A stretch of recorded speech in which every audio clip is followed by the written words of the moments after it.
"We pray for recovery," my mother told 80 people. She'd been telling them I was an addict for 5 years. A man in the second pew turned his head. He'd held my hand through surgery at a military hospital. He was her parish priest. He'd been listening for 18 months. I'm 37 years old. I'm a captain in the United States Army, Aviation Branch, and I have served for 13 years. And on a cold Sunday in late October, in a church fellowship hall in Central Virginia, my mother stood at a microphone in front of 80 people and told them I was lost. She wasn't wrong about that part. I had been lost, just not in the way she described. "I need to take you back. Not to the church. Not yet. First, I need to take you to the place where all of this started, where the woman my mother invented, and the woman I actually am split apart and never came back. Back together, Paktia Province, Eastern Afghanistan, October 14, 2018. The vibration came first. It always did. Before every lift, before the skids left the ground, the rotor wash traveled through the flight deck and up through my boots and into my spine like a second pulse. That vibration was how I knew I was about to do it. To do my real work, not consulting, not logistics, not maintenance contracts for private firms. My real work, the kind you don't talk about at Sunday dinner, the kind that doesn't fit on a church bulletin. I was aircraft commander on a personnel recovery tasking. Call sign Sabre 7 Actual. The actual suffix meant I was the one at the controls. I was the one responsible. 4 passengers in back, my crew chief, and specialist Danny Teague on the door gun. Danny was 21. He had a gap between his front teeth and a habit of humming country songs during pre-flight checks that drove the crew chief insane. We were 40 minutes into the flight when the RPG hit the tail rotor assembly. There's a specific thing that happens when a Black Hawk loses tail rotor authority. The aircraft doesn't fall. It starts to spin. The nose wants to yaw violently to the right, and the instinct of every untrained person on the planet is to fight it. You don't fight it. You enter auto-rotation within 2 seconds, or you die. You manage the energy in the rotor disc. You find the ground. You put the aircraft down somewhere that isn't going to kill everyone inside it. I found a dry riverbed. 0 obstacle clearance. Confined area approach protocol executed clean. We hit hard. The cyclic control stick. That's the flight stick between your knees. Slammed forward on impact and my harness caught the load across my left side. I heard the collarbone go. 3 ribs followed. A bone fragment from the collarbone shifted and pressed against my left lung. I felt it like a nail being driven in sideways. All 4 passengers survived. Danny Teague did not. He was alive when we hit the riverbed. He was alive when I unstrapped and rolled out of the cockpit with my left arm hanging wrong, and my chest making a sound it should not have been making. He was alive when I directed the crew into a defensive perimeter, with a sidearm in my right hand, and 90 minutes of open ground between us and the QRF. He was alive for most of that.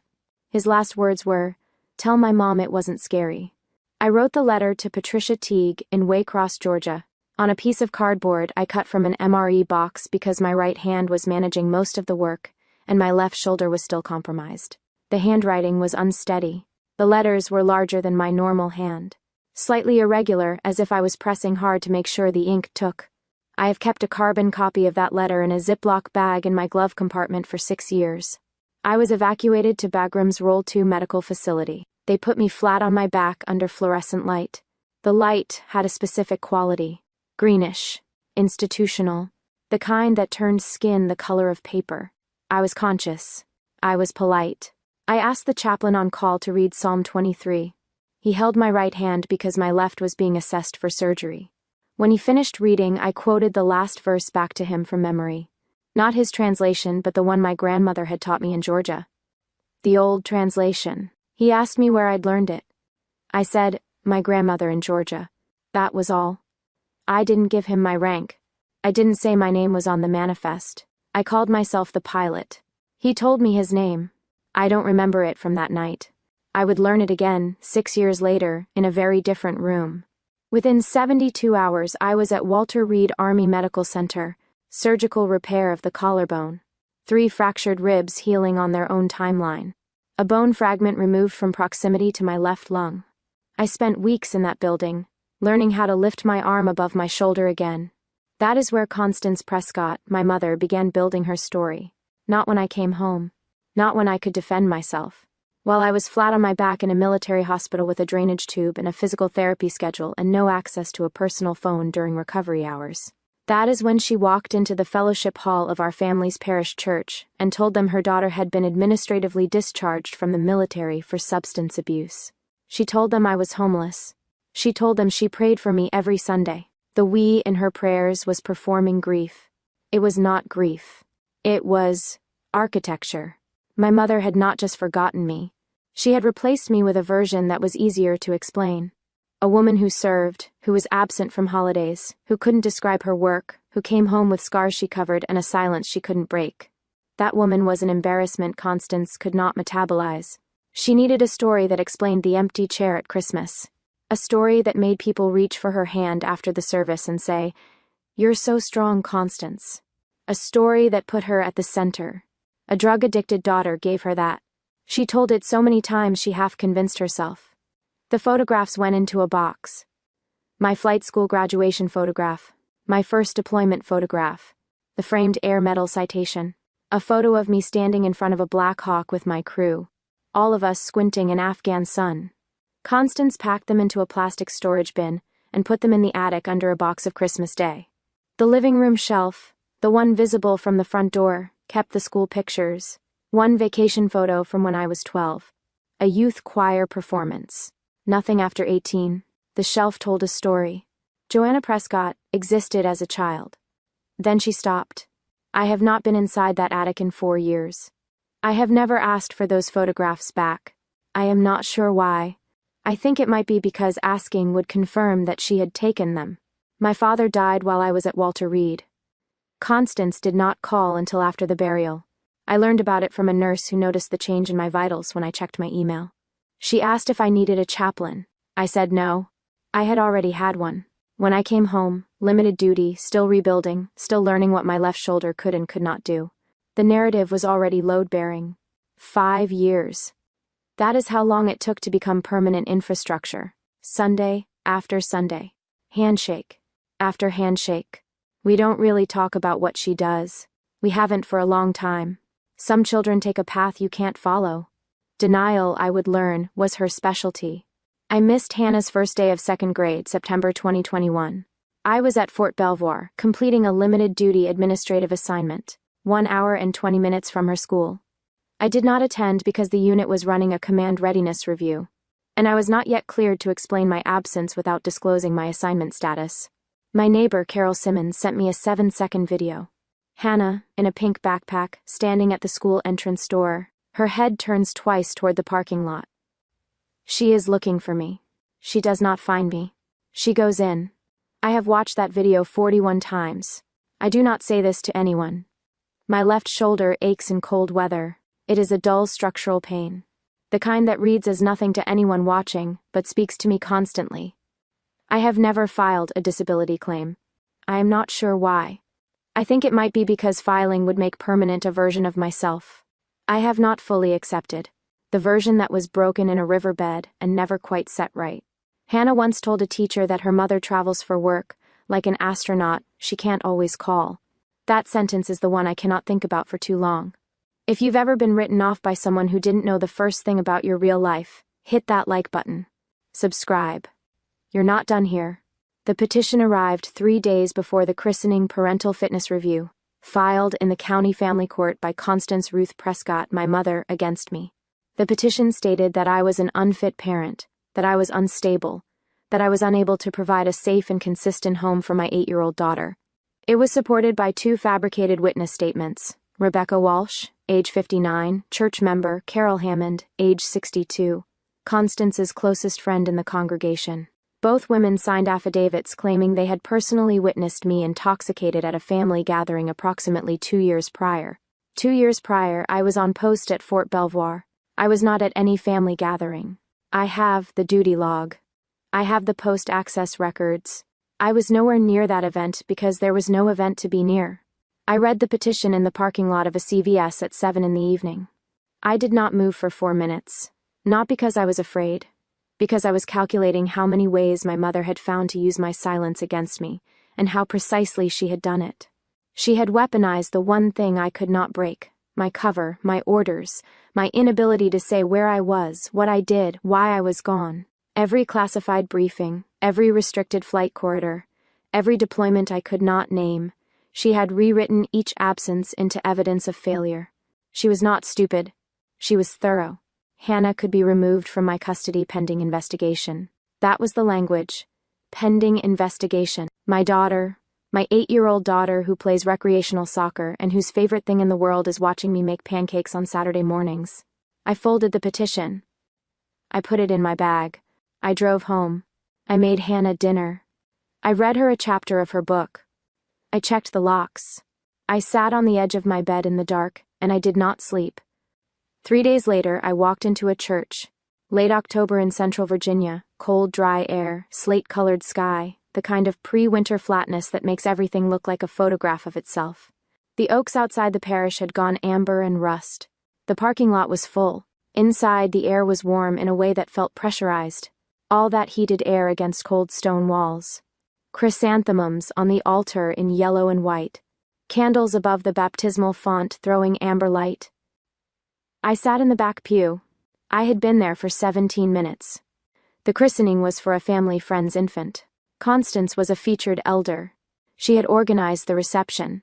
Chicken salad sandwiches on white bread, quartered and arranged in concentric circles, layered jello mold in green and red. The same recipe she'd brought to every church event for 20 years. Sweet tea and a glass pitcher. A sheet cake from the Kroger bakery with "Blessed are the children," piped in blue icing. My paper plate sat untouched beside my folded napkin. The fellowship hall was full. 80 people. Folding chairs. Paper napkins. The low murmur of a congregation at ease with itself. Constance moved through the room like she was conducting it. A touch on the elbow here. A laugh there. Every guest rotating around her orbit. Then she was at the microphone. She had been asked to say a few words about the blessings of family. She smiled. She held a handkerchief in her left hand, a prop she did not use. She spoke about gratitude, about the gift of children, about the church as a second family, for those whose own families carry burdens. Then she said my name. Some of us have heavy burdens at home that we carry in prayer. Her voice softened. Practiced. My daughter has struggled. We don't always know where she is. We pray for recovery. 80 people nodded. Even the candle flame above the baptismal font seemed to hesitate, as if the room itself needed a second before it could carry that weight. It wasn't grief. It wasn't worry. It was architecture. A story built over 5 years.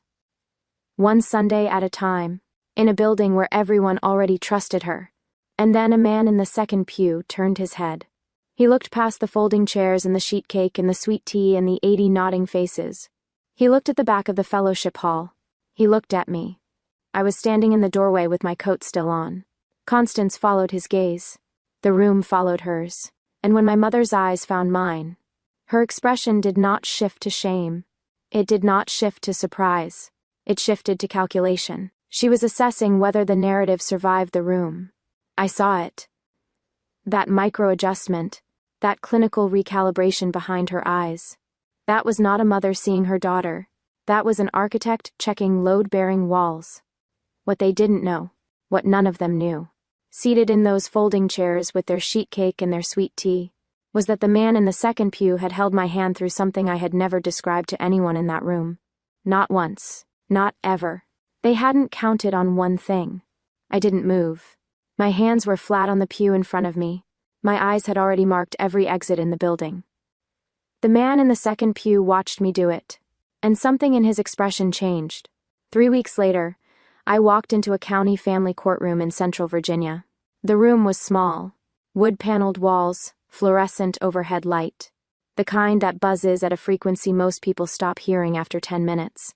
I never stop hearing it. Institutional carpet. Recirculated air that smelled like old paper, and the particular staleness of a building that processes other people's failures 5 days a week. Gallery seating for approximately 30.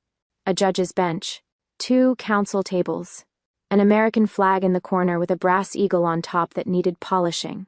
I arrived 11 minutes early. I paused at the threshold for 1 full second before crossing it. My eyes moved left, right, center. 2 exits. the main door behind me, and a side door near the judge's chambers. The main door opened outward. The side door had a push bar.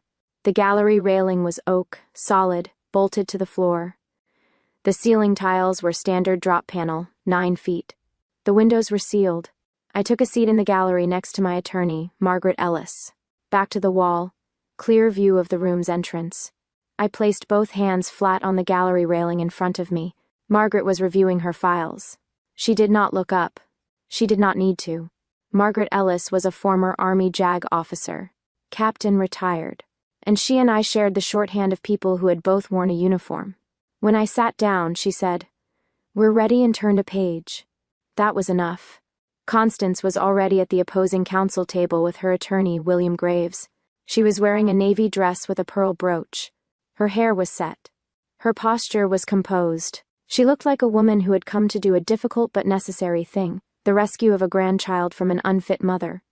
She had dressed for the role. She had probably rehearsed in the mirror. She did not look at me. I did not need her to. Silence, I had learned, was the only cover story that never required maintenance. 8 minutes before proceedings began, a man entered through the main door behind me. I heard the hinge. I heard the weight of his step, measured, unhurried. The gait of someone who had spent years walking into rooms where the worst thing that could happen had already happened. He wore a dark coat. His Roman collar was visible at the neck. No medals, no uniform, no fanfare. He walked down the center aisle. He passed within 4 feet of me. He did not sit immediately. He stopped 1 seat away from where I was sitting with Margaret, and he stood there for a moment, facing the front of the courtroom. Then he turned his head and looked at me. He watched my hands on the gallery railing, flat, still, not folded, not fidgeting. He watched my eyes. I was scanning the room again. I hadn't noticed I was doing it. Left, right, center, exits. His gaze followed the scan. He recognized the sequence.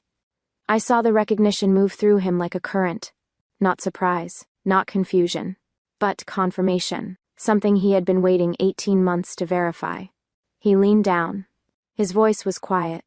The words were meant only for me. Paktia Province, October 2018. You quoted me the old translation. The fluorescent light buzzed overhead. The courtroom clerk was sorting papers. Constance was whispering something to William Graves. None of them heard. I looked at him for 3 full seconds. His face was older than the one I remembered. The one I had seen upside down from a gurney under greenish institutional light, with a drainage tube in my chest and someone's hands on my collarbone. But the eyes were the same, steady, patient, the eyes of a man who had sat with the dying and the nearly dying, and had learned that presence was the only thing he could offer that never ran out. My grandmother taught it to me, I said, in Georgia. He nodded once, almost imperceptibly. Then he took his seat. 2 rows behind me on the aisle. That exchange took 11 seconds. Margaret Ellis heard all of it. She closed her file. She placed one hand flat on the table and exhaled. She had found him in my case file 3 weeks ago. The name of the chaplain at Bagrim's Roll 2, cross-referenced against active clergy assignments in Central Virginia. When she told me his name, I went quiet for a long time. The hearing began. Judge Warren Howard entered from chambers, mid-50s, gray at the temples, a face that had processed 1,000 custody disputes and could read a room before the first motion was filed. He sat. He adjusted his glasses. He asked for opening statements. William Graves went first. Constance's attorney. He was polished, mid-40s, silver cufflinks. He spoke with the cadence of a man who believed his own authority was self-evident. He outlined the petition. He described a mother, Constance, burdened by years of watching her daughter spiral, substance abuse, instability, and inability to provide consistent care. He referenced the 2 witness statements, Walsh and Hammond, and described them as credible community members with first-hand knowledge of Joanna Prescott's unfitness. He used the word pattern 4 times. He used the word concern 6 times. He used the word child 11 times. He did not use the word evidence once. Margaret's opening was 40 seconds long. She said the petition was based on fabricated testimony that the witnesses would recant or be impeached, and that the respondent, me, would provide military service records demonstrating that the factual basis of the petition was impossible. Judge Howard wrote something on his notepad. Then the testimony began. Rebecca Walsh was called first. She sat in the witness chair and held her purse on her lap, like it could protect her from what was coming. Margaret asked her 3 questions. The first: Mrs. Walsh, in your sworn statement, you indicated you observed Joanna Prescott intoxicated at a family gathering approximately 2 years ago. Can you tell me the date of that gathering? Rebecca looked at Constance. Constance did not look back. Rebecca said she didn't remember the exact date. Margaret produced a calendar. She produced my duty log from Fort Belvoir for the 6-month window around the claimed event. She produced post-access records showing I had not left the installation during that period. Rebecca Walsh's hands trembled. She said quietly, "Constance told me what to write." William Graves objected. Judge Howard sustained the objection on form, but the words were already in the room. They would not leave. Carol Hammond was next. She did not recant. She sat rigid in the chair and repeated her statement nearly word for word, as if reading from a script she had memorized. Margaret did not press her. She simply entered into evidence the same duty logs, the same post-access records, and a supplemental filing requesting the court refer Mrs. Hammond's testimony for review under Virginia's statute on fraudulent statements in custody proceedings. Judge Howard made another note. Then, it was my turn. I walked to the witness chair. I sat. I placed both hands flat on the table in front of me.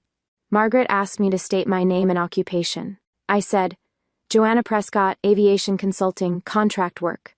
That was my cover. I held it because I had been holding it for 8 years, and because the habit of classified silence does not break in a courtroom. William Graves began his cross-examination. He leaned into it. He had prepared for a woman he believed was unstable, defensive, volatile. He expected me to crack.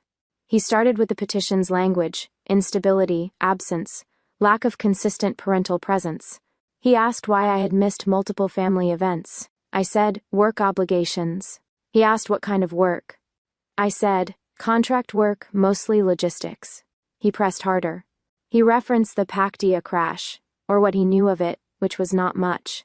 He had obtained a fragment of my medical history through the petition process. Enough to know an aircraft had been involved. Enough to be dangerous with.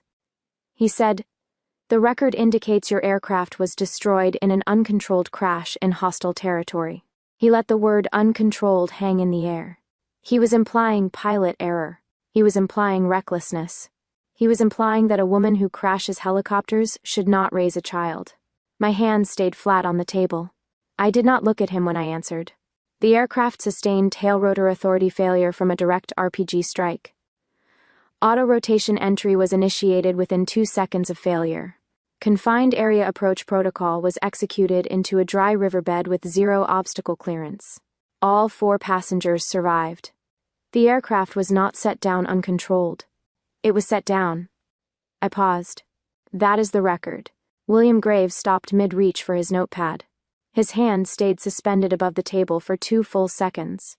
He had walked into that question expecting a woman who pushed papers. He had not expected someone who could describe a combat auto-rotation with the clinical precision of an aircraft accident report. He did not know what tail rotor authority failure meant. He did not know what confined area approach protocol was. He knew only that the woman sitting in front of him had said those words the way a surgeon names the tools on the tray. Without hesitation, without translation, without apology. He recovered. But the room had tilted. I could feel it. Judge Howard removed his glasses. He set them on the bench. He looked at me for a long moment. Then he looked at Margaret. Margaret stood. She said, Your Honor, the respondent calls a surprise witness, Father Thomas Whelan. William Graves objected immediately. We were not notified of this witness. Judge Howard looked at Margaret. Margaret said, Father Whelan is a fact witness with direct personal knowledge relevant to the factual basis of this petition. His testimony was not available at the time of initial filing. We are requesting the court's discretion under the interest of justice. Judge Howard considered this for 4 seconds. Then he said, I'll allow it. The man in the dark coat rose from the second row of the gallery. He walked down the center aisle with the same measured gait. He did not look at Constance as he passed her table. He did not acknowledge William Graves. He walked to the witness chair, and he sat. He folded his hands on the stand. He waited. Margaret said, "Please state your name and former occupation." Father Thomas Whelan. His voice was even, measured. The voice of a man who had delivered last rites and could calibrate tone the way a pilot calibrates altitude. Precisely because lives depended on it. Formerly Major Chaplain Corps, United States Army. 14 years of service, including deployment to Bagram Airfield, Parwan Province, Afghanistan 2017 through 2018. Constance's head turned, not slowly, sharply. The way you turn when a sound comes from a direction that should be empty. She had known this man for 18 months. He was her parish priest. He had sat in her pews. He had listened to her announcements. He had shaken her hand at the door after services. She had never once considered the possibility that he had been anywhere near the world she had spent 5 years erasing. Margaret continued. Father Whelan, can you describe the circumstances under which you first encountered the respondent, Joanna Prescott? Father Whelan did not look at his hands. He did not look at Constance. He looked at Judge Howard. I was present at Bagram Roll, 2 medical facility on the night of October 14, 2018. I was the on-call chaplain. A medevac flight brought in casualties from a personnel recovery operation in Paktia province. One of the casualties was a rotary wing aircraft commander, with a shattered collarbone, 3 fractured ribs, and a bone fragment pressing against her left lung. He paused. Not for drama, for accuracy. I held her hand through the surgical preparation. Her right hand, her left, was being assessed. She asked me to read Psalm 23. I read it. When I finished, she quoted the last verse back to me from memory. An older translation I had never heard anyone use in a hospital. I asked where she learned it. She said, "My grandmother, in Georgia." Another pause. Her call sign was Sabre 7 Actual. She was the aircraft commander. She had directed her crew's defensive perimeter for 90 minutes with broken bones and a fragment pressing against her lung. The room went completely still. Not quiet. Still. The fluorescent light kept buzzing overhead, indifferent as always. But everyone in it had stopped moving, as if the building itself had paused to decide what happened next. Father Whelan continued. She asked me to tell her crew they did right. She did not give me her rank. She did not say her name was on the manifest. She called herself the pilot. He paused once more. She was polite about it. Margaret asked, Father Whelan, how are you certain that the woman you treated at Bagram is the same woman sitting in this courtroom? Father Whelan looked at me for the first time since taking the stand. His eyes were steady, the same steadiness I had seen through the greenish light of a surgical bay 6 years ago. She quoted me a verse in a hospital 6 years ago. I have never heard anyone use that translation since. He turned back to Judge Howard. I was assigned to Mrs. Prescott's parish 18 months ago. I heard Constance Prescott describe her daughter to the congregation on my second Sunday. The woman she described was not the woman I held hands with at Bagram. I have been listening since. Margaret. And during the period Mrs. Prescott has described as substance abuse and homelessness, October through December 2018, where was Captain Prescott? She was at Walter Reed Army Medical Center, recovering from the injuries I have just described. I know this because I was the chaplain who initiated her transfer paperwork from Bagram to Walter Reed. Her name, her rank, and her call sign are on the field communication log from that night. He reached into his coat pocket. He produced a single piece of paper, a photocopy worn at the folds. He held it out. Margaret took it and entered it into evidence. Father Whelan said, I made that copy the week after she was transferred. I thought someday someone might need to know what I witnessed. Judge Howard accepted the document. He looked at it. Joanna's call sign was on it. Her blood type, her injury assessment, the time she was admitted, the time she entered surgery. Every entry time stamped. The contrast was not abstract. It was dated. The same months Constance had been standing at that microphone, telling 80 people her daughter was homeless, addicted, lost. Joanna Prescott was lying in a military hospital with a drainage tube in her chest and a dead crew member's last words in her memory. Judge Howard set the document down. He looked at Constance. Constance's handkerchief had slipped from her hand to the floor. She did not pick it up. Her composure, that practiced parish elder composure, she had worn like vestments for 5 years, had cracked along a seam she did not know she had.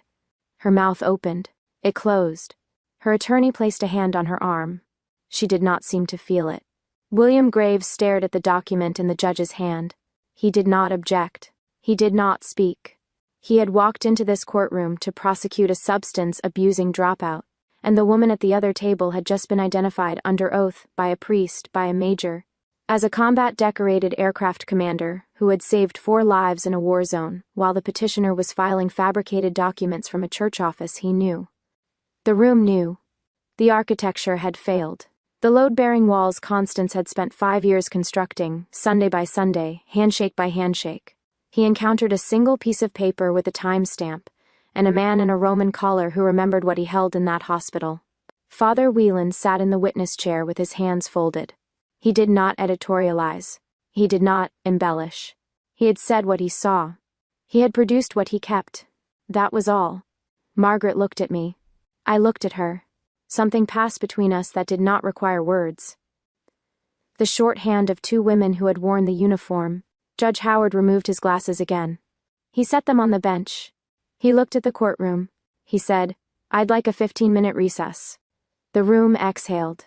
I placed both hands flat on the table in front of me.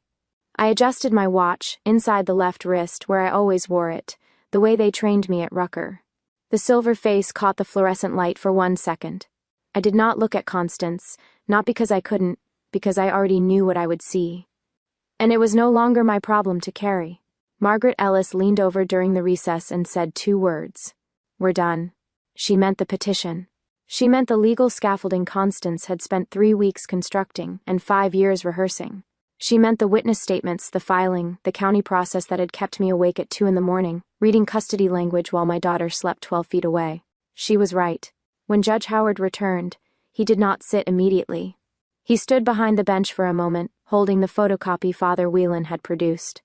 The field communication log from Bagram's Roll 2, dated October 14, 2018. Call sign, blood type, injury assessment, admission time, surgical time, every entry stamped, every stamp legible, 6 years old and still steady in the ink. He sat. He put on his glasses. He looked at William Graves, counselor. "I've reviewed the documentary evidence entered by the Respondents' Council and the testimony of Father Whelan. I've also reviewed the duty logs and post-access records entered in impeachment of the Walsh and Hammond statements." He paused. "The factual basis of this petition is not merely insufficient.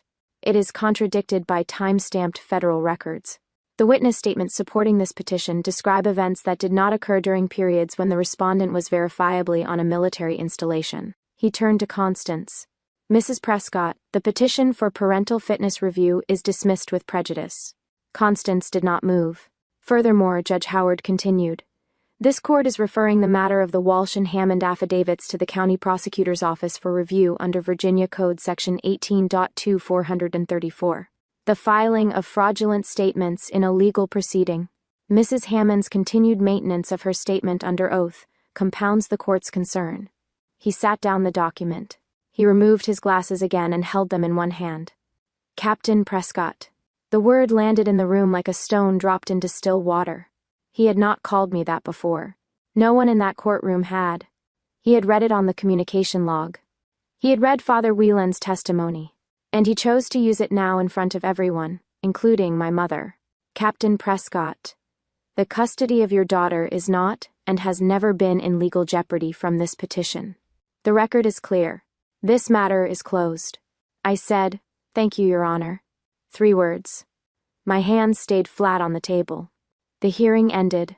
People stood. The clerk gathered papers. William Graves collected his files without looking at Constance. Father Wieland rose from the witness chair and walked back to the gallery. As he passed my seat, he paused for 1 second. He did not speak. He placed his hand on the gallery railing near mine, not touching, just close. The gesture of a man who had held a stranger's hand in a hospital and understood that some debts are settled in silence. Then he walked out of the courtroom. The hallway outside the courtroom had the same institutional carpet, the same recirculated air. Margaret was beside me. Her case file closed under her arm. We were walking toward the exit when I heard the footsteps behind us. Constance. Her heels on the tile. Faster than her usual pace.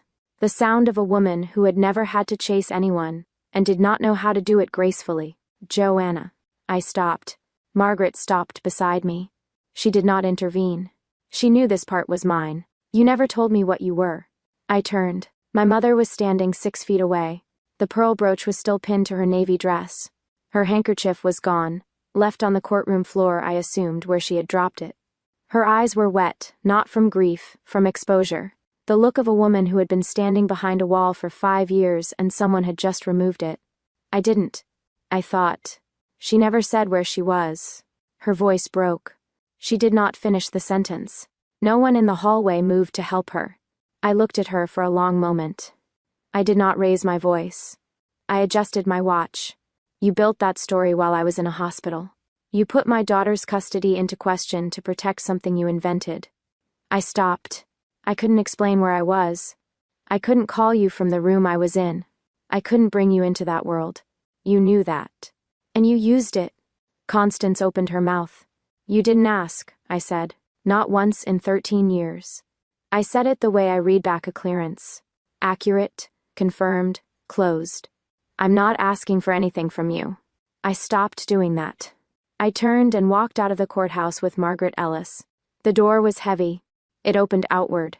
The air outside was cold and dry and tasted like November coming early. I did not look back. The thing about the truth is that it doesn't need to be loud. It only needs one good witness. The weeks that followed were not dramatic. They were procedural. That is how collapse works in the real world. Not in a single moment, but in a series of documents filed and phone calls not returned, and doors that close one at a time until the person on the other side realizes they are standing in an empty room. William Graves withdrew from Constance's representation within 7 days. His office sent a 1-paragraph letter citing irreconcilable differences in case strategy. What it meant was that he had staked his professional credibility on a petition built from fabricated affidavits, and he needed distance before the prosecutor's review reached his name. Rebecca Walsh's recantation was entered into the formal court record. Constance told me what to write. That sentence, 7 words long, became the foundation of the fraud referral. Rebecca cooperated fully. She provided the original email Constance had sent her with the language for the affidavit, pre-written, formatted, ready to sign. Rebecca had not fully understood the legal weight of what she was putting her name to. She understood it now. Carol Hammond did not cooperate. She maintained her statement through the initial prosecutor's interview. She maintained it through the follow-up. She maintained it the way a person maintains a lie they have confused with loyalty, rigidly without variation, as if consistency were the same thing as truth. The legal fees alone would outlast whatever friendship Constance had offered her. Within the congregation, the collapse was slower but just as thorough. Father Whelan did not preach on it. He did not editorialize from the pulpit. He did not need to. The testimony was a matter of public record. Court proceedings in Virginia are not sealed by default. Someone in the gallery, one of the 30 people who had watched a parish priest identify a combat-decorated army captain, as the woman their church elder had called a drug-addicted failure, told someone. Who told someone? Who told everyone? The version that circulated was not exaggerated. It did not need to be. The facts were enough. A helicopter pilot with a shattered collarbone. A dead crew member. A mother filing false custody documents from a church office while her daughter was at Walter Reed. The facts did the work that 5 years of architecture could not withstand. Constance resigned her position as parish administrative secretary 3 weeks after the hearing. The official reason was personal health needs. No one in the congregation asked for clarification. No one organized a prayer circle. No one reached for her hand after the service and said, "You're so strong, Constance." The infrastructure she had built, the sympathy, the admiration, the careful performance of maternal suffering, had been load-tested against a single time-stamped document and a man in a Roman collar. And it had failed. She was not arrested. The fraud referral was a misdemeanor filing with potential civil liability. It would move through the system at the speed systems move. I did not follow its progress. I did not need to. The petition was dismissed with prejudice. Hannah was with me. The rest was paperwork someone else would handle. It wasn't vindication. It wasn't triumph. It was simply the record, corrected, in a room where the truth had always been waiting to be read aloud. I drove south on Route 1 toward Fort Belvoir. Late afternoon. The light was going amber-gray. That particular quality Virginia gets in late October when the sun drops early and everything turns the color of old brass. Traffic was steady. The government vehicle was clean. It always was. Habit. I pulled into a rest stop 22 minutes north of Post. A concrete turnout with a trash can and a bench nobody was using. I put the car in park. I sat for a moment with both hands on the wheel. My left shoulder ached. It always did in the cold. The dull structural pain that nobody sees and I never mention. The scar runs 5 inches from my left clavicle toward my shoulder blade. Every piece of clothing I own covers it. I sleep on my right side exclusively. These are the terms of the arrangement I made with a dry riverbed in Qley province 6 years ago. I have never renegotiated. I opened the glove compartment. There is a folded piece of cardboard inside. Not an envelope. Not a folder. A piece of cardboard cut from an MRE box worn at the folds kept in a Ziploc bag for moisture protection. I took it out. I unfolded it carefully. The handwriting is unsteady. My right hand was managing most of it. My left shoulder was still compromised. The letters are larger than my normal hand, slightly irregular, as if I was pressing hard to make sure the ink took. Dear Mrs. Teague, my name is Joanna Prescott. I was Danny's aircraft commander. I want to tell you something true about your son. I read all of it. I have it memorized. I read it anyway. Danny Teague was 21 years old. He had a gap between his front teeth and a habit of humming country songs during pre-flight checks. He died on a medevac flight in my aircraft. His last words were, "Tell my mom it wasn't scary." I wrote this letter on a piece of MRE cardboard because my arm could not hold a pen steady enough for paper. I have kept the carbon copy for 6 years in a Ziploc bag in the glove compartment of whatever vehicle I was assigned. It has traveled with me from Walter Reed to Fort Belvoir to 3 temporary duty stations. It will travel with me until I stop. I refolded it. I slid it back into the Ziploc. I closed the glove compartment. I sat in the silence for 1 more minute. The amber light came through the windshield and settled on my hands, still on the wheel. I thought about Hannah. I thought about Saturday morning. I thought about pancakes. I thought about an 8-year-old girl who would never have to ask where I am. The promotion board for major is sitting. I know this. I do not talk about it. The Walter Reed recovery window and the limited duty assignment created a gap in my evaluation reports that cost me 1 selection cycle. I was passed over once. I am in the zone again. Whatever happens with that will happen on its own timeline. I have learned that some things move at the speed they move and pushing does not help. I pulled out of the rest stop. Fort Belvoir was 22 minutes away. My name was on the scheduling board in the squadron ready room. I was back on the flight roster tomorrow at 0530. The professional world, the only world that has always known exactly who I am, was waiting. The amber light on the highway looked like rotor wash in a dry riverbed. I did not slow down. There is a carbon copy of a letter that still shakes in the handwriting, and a scheduling board that still has my name on it, and a daughter who will never have to ask where I am. That is enough. That has always been enough. I work at a post in Virginia now. No announcements, no church bulletins. Just Joanna. If you enjoyed this story about quiet competence winning over loud arrogance, hit that like button and let me know what you think in the comments. And if you haven't subscribed yet, make sure to subscribe daily Reddit readings for more stories just like this one.